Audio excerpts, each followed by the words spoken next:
கர்த்தர் நம்மோடு பேசட்டும்.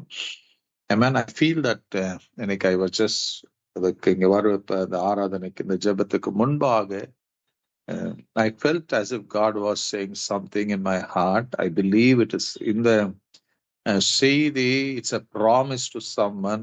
இல்லை யாருக்கோ ஒருத்தரை உற்சாகப்படுத்தக்கூடியதா இருக்கும் என்று நான் முழு நிச்சயமா நம்புகிறேன். I want you to turn to Genesis 18 அதிகாரத்தை நீங்க திருப்பிக் கொள்ள வேண்டியது.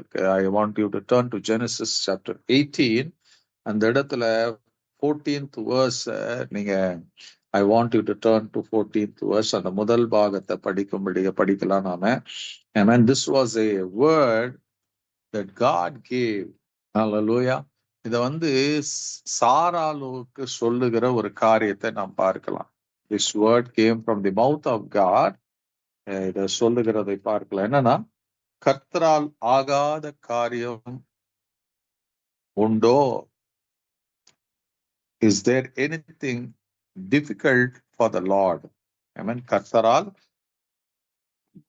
ஆகாத காரியம் உண்டோ? Amen. இந்த வார்த்தை கர்த்தர் கொடுக்கறதுக்கு முன்னாடி there was a 17ஆம் அதிகாரத்துல பாத்தீங்கன்னா there was a conversation that took place between Abraham and God. Amen. So Abraham அப்புறம் after long years 16ஆம் அதிகாரத்துல தேவனோடு 15ஆம் அதிகாரத்துக்கு அப்புறம் 17ஆம் அதிகாரத்துல you see God தரிசனத்துல ஆபிரகாமுக்கு தோன்றி அவனுடைய பேர் இந்த இடத்துலதான் ஆபிராம் என்கிறதை ஆபிரகாமா என்று மாத்திட்டு இருக்கிறார். அதே போல சாராய் என்ற அவருடைய மனைவியின் பெயரை சாராள் என்று மாற்றுகிறார். அந்த சாராள் என்று மாற்றும் போது அவர் சொல்லுவார் 17ஆம் அதிகாரம் 16ஆம் வசனத்துல நான் அவளை ஆசீர்வதித்து அவளாலே ஒரு குமாரனை தருவேன், அவள் ஜாதிகளுக்கு தாயாகவும் அவளாலே ஜாதிகளின் ராஜாக உண்டாகவும் அவளை ஆசீர்வதிப்பேன் என்றார். சோ இங்க கர்த்தர் பாத்தீங்கன்னா this is happening after 24 years 24 வருஷத்துக்கு அப்புறம். இப்போ when God asked Abraham to leave, எல்லாத்தையும் விட்டு புறப்பட்டு போன்னு சொல்லும் போது he was 75 years old. அது புறப்பட்டு இப்போ 24 வருஷங்கள் கடந்து போயிருச்சு. Now is 99 years old. இப்போ ஆண்டவர் தரிசனமாகி அவர் 12ஆம் அதிகாரத்துல நான் உன்னை பெரிய ஜாதி ஆக்குவேன் என்று சொன்னவர். Amen. இப்போ அதனுடைய துவக்கத்தை, it's not the fullness, it was the beginning. Hallelujah. Abraham அந்த வாக்குத்தத்தம் கொடுக்கும்போது என்ன நினைச்சாரு தெரியல. But this was the beginning of the promise. வாக்குத்தத்தத்தின் ஆரம்ப நிறைவு கிடையாது. ஹல்லேலூயா. ஏன்னா 24 வருஷங்கள் ஆபிரகாமுக்கு என்ன இல்லைங்க, அவங்க சுய முயற்சியினாலே இஸ்மவேல் இருந்தாலும் ஆண்டவர் சொன்னார் he is not going to be the son of promise. son of promise யாரா இருக்கணுங்க? சாராளுடைய வயிற்றுல பிறக்கிறவன் தான் அவன். he will be the son of promise. வாக்கு தத்தத்தின் பிள்ளையா இருக்க போகிறான்னு சொல்லி அப்போ 99 இயர்ஸ்ல அந்த வார்த்தையை சொல்றாரு. உடனே ஆபிரகாம் என்ன பண்றாருங்க? 17ஆம் வசனத்துல பாத்தீங்கன்னா, அப்பொழுது ஆபிரகாம் முகங்குப்புற விழுந்து நகைத்து தன் 100 வயது பிள்ளை 90 வயதான சாரால் பிள்ளை என்று தன் இருதயத்தை he didn't talk directly with God. யோசிச்சு பாருங்க, அவன் தேவனிடத்துல ஓப்பனா பேசல, but he just said in his heart. இது வரைக்கும் there was a conversation between Abraham and Isaac, Abraham and God. தேவன் பேரை மாத்திட்டாரு. சாராயோட பேரை மாத்திட்டாரு. ஏப்ராம்ல இருந்து ஏப்ரஹாம் ஆயிடுச்சு. சாராயில இருந்து இப்ப சாரா ஆயிடுச்சு. இப்ப ஆண்டவர் பேசிக்கொண்டு இருக்கிறார். என்னன்னு, I am going to plus, உங்களை ஆசீர்வதிக்க போகிறேன், உங்களுக்கு ஒரு பிள்ளை கொடுக்க போகிறேன். Abraham looked at the physical reality பார்த்தவன் சொல்றான், 100 வயசு எனக்கு ஆயிடுச்சு. என்னன்னு, ஹல்லேலூயா, 100 வயதான எனக்கு பிள்ளை பிறக்குமா? 90 வயசான சாராவுக்கு பிள்ளை பிறக்குமா? It's impossible. அவன் தான் மனசுக்குள்ள சொல்றாங்க, அது இம்பாசிபிள், முடியாத காரியம் என்று. அங்க பாத்தீங்கன்னா ஆபிரகாம் சொல்லி he was laughing himself. இது ஆண்டவரே நீங்க சொல்லிட்டீங்க, நான் வந்துட்டேன், இது நம்ப முடியாத காரியமா இருக்கிறது. அதே போல 18ஆம் அதிகாரத்துல அகெயின் God comes. 18ஆம் அதிகாரத்துல தேவன் பேசுவாரு. பேசிட்டு 10ஆம் வசனத்தில், அப்பொழுது அவர் ஒரு உபவாச காலத்தில் நிச்சயமா உன்னிடத்தில் திரும்பி வருவேன், அப்பொழுது உன் மனைவியாகிய சாராளுக்கு ஒரு குமாரன் இருப்பான் என்றார். சாராள் அவருக்கு பின்புறமாக கூடார வாசலில் இதை கேட்டு கொண்டிருந்தாள்.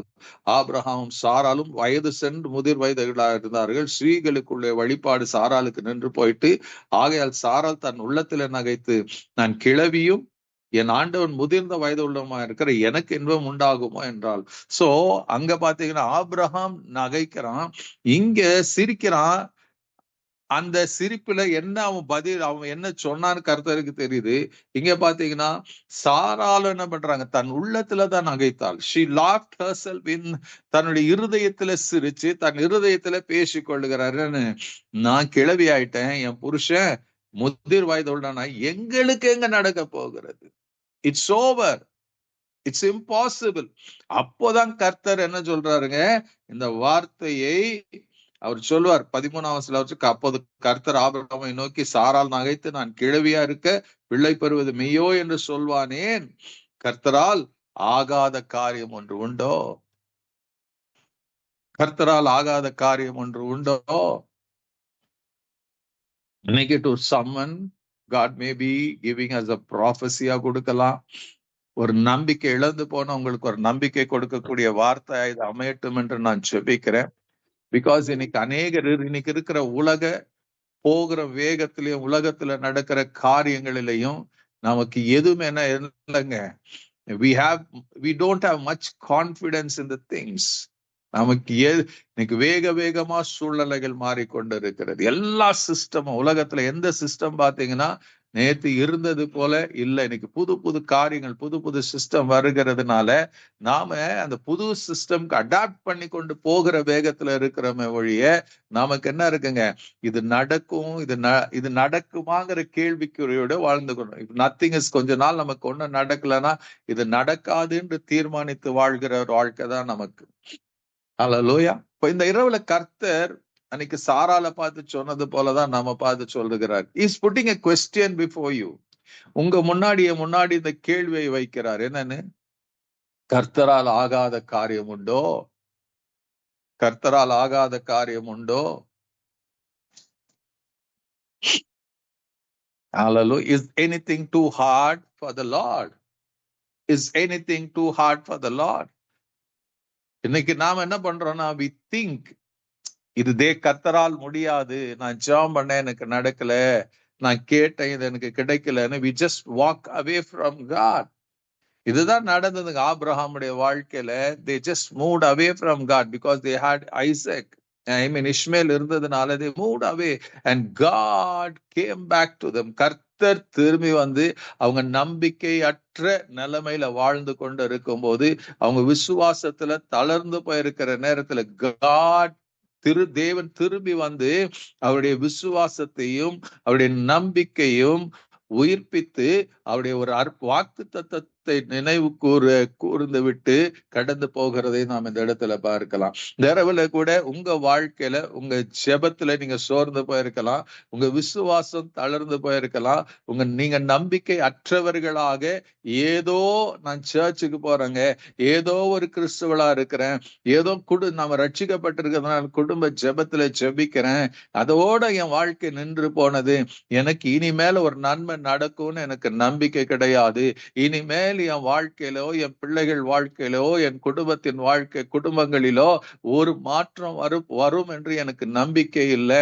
நீங்க நினைக்கலாம், என்னுடைய மகனோ என்னுடைய மகளோ என்னுடைய பிள்ளைகள் திசை தவறி போயிட்டாங்க, அவங்க திரும்பி வருவதற்கு சாத்தியக்கூறுகள் இல்லை நீங்க சொல்லி கொண்டு இருப்பீங்கன்னா, கர்த்தராகிய தேவன் இந்த இரவு நேரத்துல உங்களை பார்த்து கேட்கிற ஒரு கேள்வி, Is there anything too difficult for the Lord? கர்த்தரால் ஆகாத காரியம் ஒன்று உண்டோ, கர்த்தரால் ஆகாத காரியம் உண்டு. அது உங்களால முடியாதுன்னு கர்த்தருக்கு தெரியும். நாம இன்கேப்பபிள்னு அவருக்கு தெரியும், நம்மால முடியாதுன்னு அவருக்கு தெரியும், நம்மால சாதிக்க முடியாதுன்னு அவருக்கு தெரியும், நம்முடைய பலன் குன்றி போயிருக்கிறதுன்னு அவருக்கு தெரியும். அதன் நடுவுல தான் கர்த்தர் என்ன பண்றாருங்க, நான் செய்ய வந்திருக்கிறேன், ஐ வாண்ட் யூ டு, அதை நான் ரினியூ பண்ண வந்திருக்கிறேன், என்னுடைய வார்த்தையை நான் ரினியூ பண்ண வந்திருக்கிறேன் என்று நமக்கு இந்த நாள்ல அவர் கற்றுக் கொடுக்கிறார். நாங்க புதிய ஏற்பாடுல பார்க்கும்போது எனக்கு பிடித்த ஒரு பாகம் தான் மார்க்ல சுவிசேஷத்துல படிக்கும் போது, லூக்கால படிக்கும் போது, எவ்வீரு என்ற தேவ ஆலயத்தின் தலைவன் இருப்பான். அவன் என்ன பண்றாங்க, தன் மகள் மரண படுக்கையில இருக்கும் போது இயேசு கிட்ட அவன் வந்து கேட்பான், ஐயா ஐயரே வாங்க, என் மகன் மரண படுக்கையில இருக்கிறாரு, நீங்க உங்க கைய வச்சுங்க, அவள் சுகம் அடைவா, அவள் பிழைத்து கொள்ளுவாள் என்று சொல்லி இயேசு அழைக்கிறார். இயேசுவும் அவனுடைய அழைப்பை கேட்டு அவனோடு தான் போகிறாரு. போகிற வழியில சில இடையூறுகள், 12 வயது அந்த பெரும்பாடுள்ள ஸ்திரீ நிமித்தம் கொஞ்சம் தாமதமாகிறது. அவர்கள் வீட்டுக்கு போவதற்கு முன்பாகவே அந்த பிள்ளை மரித்து போனால் என்ற செய்தியை இந்த குடும்பத்தார் என்ன பண்றாங்க, இயேசு கிட்ட, அந்த எவ்வீரு கிட்ட கொண்டு வராங்க. as they were still on the journey இல்ல இருக்கும் போதே கொண்டு வராங்க. ஜஸ்ட் இமேஜின் பண்ணுங்க, எவ்வீருடைய நிலைமை எப்படி இருந்திருக்கும். இத்தனை நேரம் அவன் இயேசு வந்துருவாரு, கைய வச்சிருவாரு, என் பிள்ளை பிழைத்து கொள்ளுவாளுங்கிற நம்பிக்கையோடு அவர் அப்படியே பிடித்து கொண்டு இழுத்து கொண்டு வந்து கொண்டிருந்தான். திடீர் நடுவுல ஒரு செய்தி வருதுங்க. என்னன்னு, உன் மகள் மரிச்சு போனா, டோன்ட் டிஸ்டர்ப், ஐயரை தொந்தரவு பண்ணாத. இது கேட்கும் போது எவ்வீருடைய நிலைமை கொஞ்சம் யோசிச்சு பாருங்க. You may be like that, you may be, நீங்க அப்படி இருக்கலாம், உடைந்து போய். all of a sudden அந்த செய்தி வருதுங்க. he knew, அவனுக்குள்ள என்ன இருந்துச்சுங்க, இயேசு வருவாரு, தொடுவாரு, அந்த நம்பிக்கை இருந்தது. இப்ப நம்பிக்கை எல்லாம் ஒரு க்ஷண பொழுதுல உடைஞ்சு போயிருச்சு. அவனுடைய விசுவாசம் தளர்ந்து போயிருச்சு. முடிஞ்சு போச்சு, மறிச்சு போன. எல்லாம் சொல்றாங்க, அவர் தொந்தரவு பண்ணாதப்பா, நாம வாணி உன் மக மறிச்சு போனா மற்ற காரியங்களை பார்க்கலாம், மற்ற அவளை அடக்க ஆராதனைக்கு பார்க்கலாம். இப்படிதான் அவன் சொல்றாங்க. எல்லாம் ஒப்பாரி வைக்கிறாங்க, அழுது கொண்டு இருக்கிறாங்க. இயேசு எவ்வீரை பார்த்து சொன்ன ஒரு வார்த்தை என்னன்னா, பயப்படாதே, விசுவாசம் உள்ளவனாயிரு. பயப்படாதே, விசுவாசம் உள்ளவனாயிரு. fear not, believe, do not be afraid, just believe. amen, hallelujah. அதேதாங்க இந்த இரவுல நீங்க தடுமாறி கொண்டிருந்தீங்கன்னா, கர்த்தருடைய வார்த்தை உங்களை பார்த்து சொல்லுகிறதுனா, do not be afraid, just believe. இது நடக்கல, இது கிடைக்கல என்கிற அந்த சோர்வுக்குள்ள பயந்து போய் ஒதுங்கிறாதீங்க. உங்க பிள்ளைகளை குறிச்சோ, உங்களை எதிர்காலத்தை குறிச்சோ, உங்க குடும்பத்தை குறிச்சோ, இப்படி நடந்துருமோன்னு யோசிக்காதீங்க. Just do not be afraid. அந்த காரியங்களை குறிச்சு பயப்படாதீங்க. ஆனா அதுக்கு பதிலா, அந்த பயப்படுறதுக்கு பதிலா இயேசு சொல்றாரு, விசுவாசம் உள்ளவனாயிரு, விசுவாசம் உள்ளவனாயிரு. இயேசு சொல்றாரு, மகள் பிழைப்பார். ஆமென். அதுக்கு பிறகுதான் என்ன பண்றாருங்க, எவ்வீரை பிடித்து கொண்டு பேதுரு, யாக்கோபு, யோவானோட அந்த வீட்டுக்குள்ள போகிறார். எல்லாத்தையும் வெளியே அனுப்புகிறார். அவர் சொல்றார், உள்ள போக, பிள்ளை நித்திரையா இருக்கிறா, தூங்கி கொண்டு இருக்கிறா, இப்ப எந்திரிச்சிருவா. எல்லாம் கேலி பண்றாங்க இயேசுவை பார்த்து. இன்னைக்கு அதேதான், உங்க நம்பிக்கை, உங்க விசுவாசத்தை பார்த்து உங்களை சுற்றி இருக்கிறவர்கள் கேலியும் கிண்டலும் செய்து கொண்டு இருக்கலாம். Amen. They be mocking at you. உங்க விசுவாசத்தை பார்த்து, இது நடக்க முடியாத காரியம், இவங்க வீணாக தேவன் மேல நம்பிக்கை வச்சிருக்கிறாங்க ஒரு கேள்வி கூட எழுப்பலாம். நீங்க why do you try, why do you pray, why don't you try the other way-ன்னு கூட சொல்லலாம். ஹல்லேலூயா.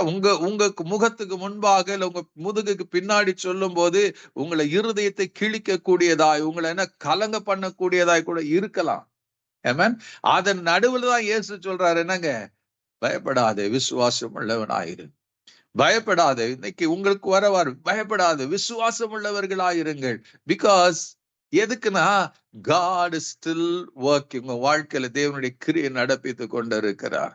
ஆமென், ஹல்லேலூயா. தேவன் ஆபிரகாமுடைய வாழ்க்கையில இந்த மகாபெரிய வாக்குத்தத்தத்தை நிறைவேற்றுவதற்காக தான் அவர் அந்த இடத்துல ஆபிரகாமையும் சாராவையும் இருக்கிற இடத்துல அவர் தேடி வந்தார். ஆபிரகாம் போல 17ஆம் அதிகாரத்துல தரிசனத்துல அவர் தான் பேசினார்.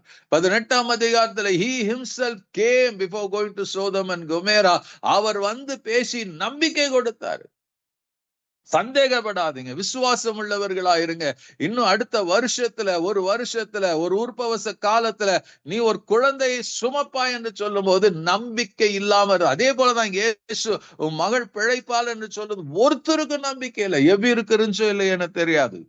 doesn't say anything about. இயேசு மாத்திரம் சொன்ன விசுவாசம் உள்ளவனாயிரு. அப்போ உள்ள போறாங்க, அவ மரித்தவளா இருக்கிறா, 12 வயது பெண்ணா இருக்கிறா.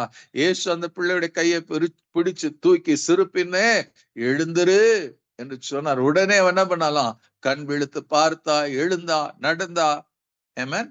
ஹல்லேலூயா. வீட்டுக்குள்ள ஒரே ஆச்சரியம் நடந்தது.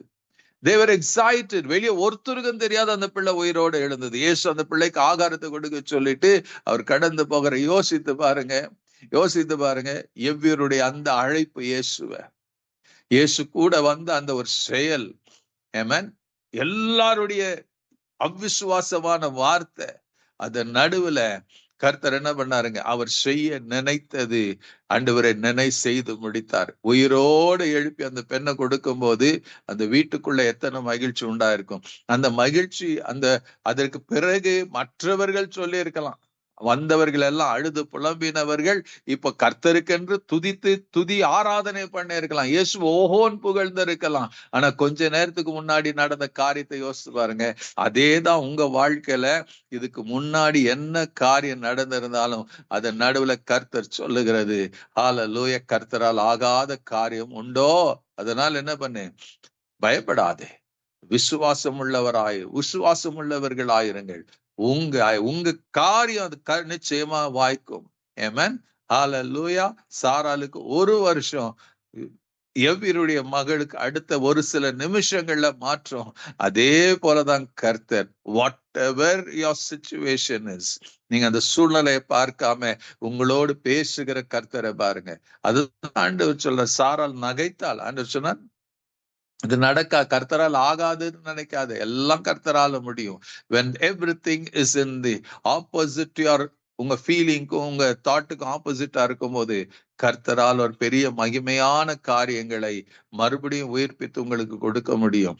just have faith in God, just trust in God. hallelujah. because எதுக்குன்னா, hallelujah, அன்னைக்கு தேவன் ஆபிரகாமையும் சாராளுக்கு சந்திச்சு இந்த வார்த்தை கொடுத்தார்.